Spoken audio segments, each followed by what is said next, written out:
Building an underground base in Minecraft can be a long and difficult process, so in this video I'm going to take you step by step through how to plan and build the ultimate underground base to help you figure out what to do and how to do it. This is the exact way that I plan and build all of my underground bases that I make tutorials for, so I really hope that you find this useful and enjoy the video. The first step is to decide the style and entrance type that you want your base to have. So, do you want a large underground base that's hidden within a natural feature, like a pond? For this you could use a water elevator to take you in and out of the base, or ladders if you'd prefer. Would you like a secret underground base that's hidden behind a redstone door? You'd need to make the doorway to this look natural, and if possible hide it behind something like a waterfall. Then you can have whatever entry style you like. A staircase, a water elevator, or ladders, it's up to you. If you don't need to hide your base, then you can make an entrance in the side of a hill. This can be a large, grand entrance or just a small one. Again, leading on from this, you can have anything you like. A large staircase is usually a good option here. Or finally, would you rather make an underground base that has a glass roof, so you can see everything from above? The second step is to find a good location to build your underground base in. So, like I mentioned earlier, waterfalls are great to hide an entrance behind, as long as you make it look as natural as possible. Another place you could hide an entrance is within a cave. You could use a naturally spawning cave for this or dig out your own. If you choose to hide your entrance in a pond, make sure it's well hidden. You can do this by using bone meal to create seagrass in the pond. Here's another example of a pond. This one's up on a hill that people probably wouldn't think to have a look in. Now, if you'd like to have a grand entrance into your base, then extreme hills would be perfect for this. They're also great for hiding an entrance in too, as there are so many places to explore within them. For smaller entrances, you just need to find a hill like this one that I used to create the entrance for the underground bunker in. And if you want to build an underground base with a glass roof, then you'll need to find a large area of flat land. You may have to smooth out the area yourself for this one. Step 3 is to decide on the layout that you want your base to have. So, you'll need to think about the size and shape that you want. Do you want it to be big or small, have a central room, a corridor, or one large room? You'll also have to think about the number of rooms or even floors that you want your base to have. Normally, I'd go for 4 to 5 rooms, but it's definitely possible to get everything you need into one room if you wanted to. And finally, you'll need to think about the shape that you want the rooms to be. Do you want them to be circular, square, rectangular, or something a bit more complicated? Now, once I've had a think about what I want my base to look like, I always go into a creative test world and start trying to have a go at building it. I think this is the easiest way to build, instead of trying to do it straight away in survival, as it can take a very long time and it's a lot harder to do. Another thing you can do is draw out a floor plan for your base.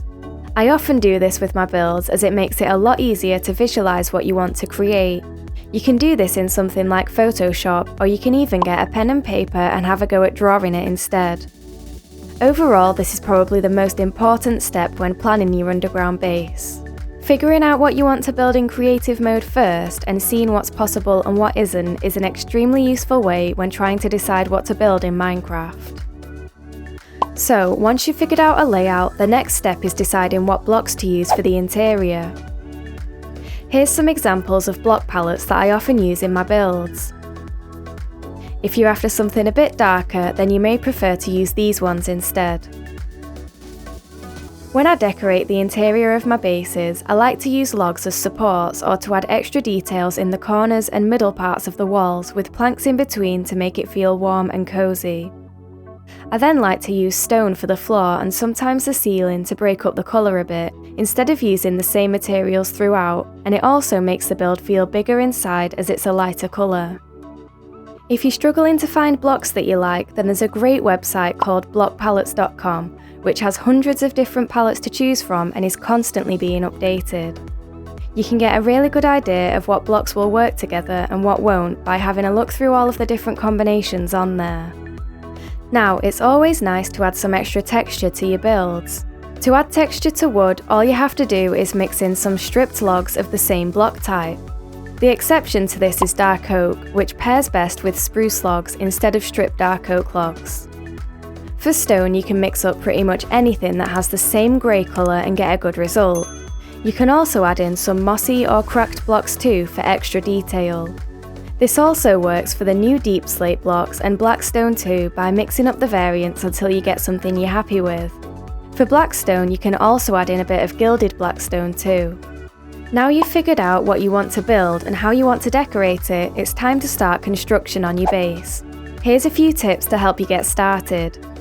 If you're in survival, make sure you've written down the measurements of the base that you've designed so you don't have to keep switching worlds to check.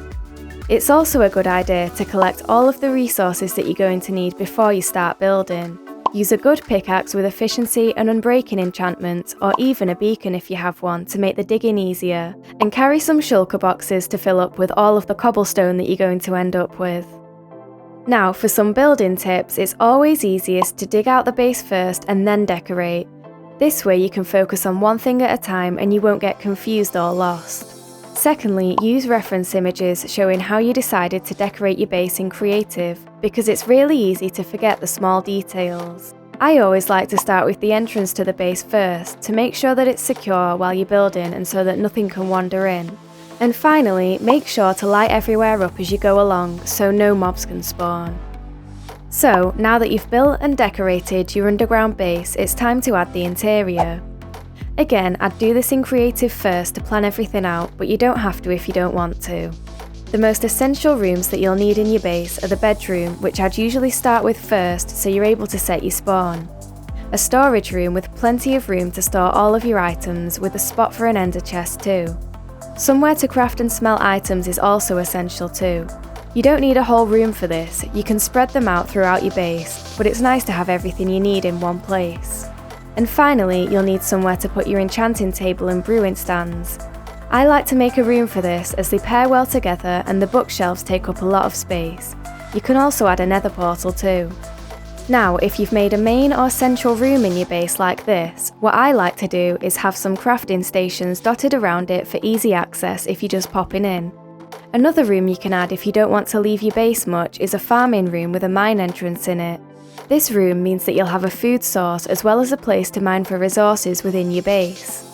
And finally, some extra rooms that you can add could be a map room to display a map of the surrounding area, or even a small villager trading room so you can get some books, tools, or just a lot of emeralds. Once you've finished off the interior of your base, it's time to do some final checks to make sure that your base is ready to go. The most important thing to check is the light level, so no mobs can spawn down here. In Java you can use F3 to check this. In Bedrock, just do what you think's right by looking for shadowy areas. To add extra lighting, you can hide some torches under carpets or trapdoors, hang up some more lanterns, or add some more light blocks around your base. After you've done that, double check that you've got all of the essential items in your base. So make sure that you've got a bed, a crafting table, a furnace, and some storage. An enchanting table, a brewing stand, an ender chest, and any other crafting blocks that you might need. It seems obvious to include these, but sometimes they can be missed, which is why it's so important to do a final check. And last but not least, make sure that the entrance to your base is secure by using fence gates, doors, or by making sure that there are no holes that mobs could fall through. If you've chosen to build a hidden base, make sure the entrance can't be seen from the outside. And finally, if you've built your base but you want to add more to it, then you can always expand it. You can do this by adding extra rooms in your base. This could be a room for something that you'd forgotten to add, or just an extra room to display something, like a map or your best armour and tool sets. You can also add an extra floor onto your base by digging down and repeating what you've built above to double the size of your base. You could use this floor for farms, more storage space, or even turn your base into a multiplayer base.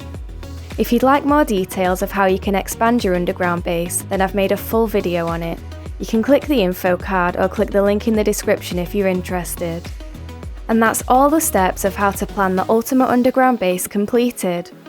Thank you so much for watching. I really hope you've enjoyed this video and found it useful to help you build your own underground bases in Minecraft. If you did enjoy the video, then please leave a like, and if you're new here, consider subscribing to see more content like this.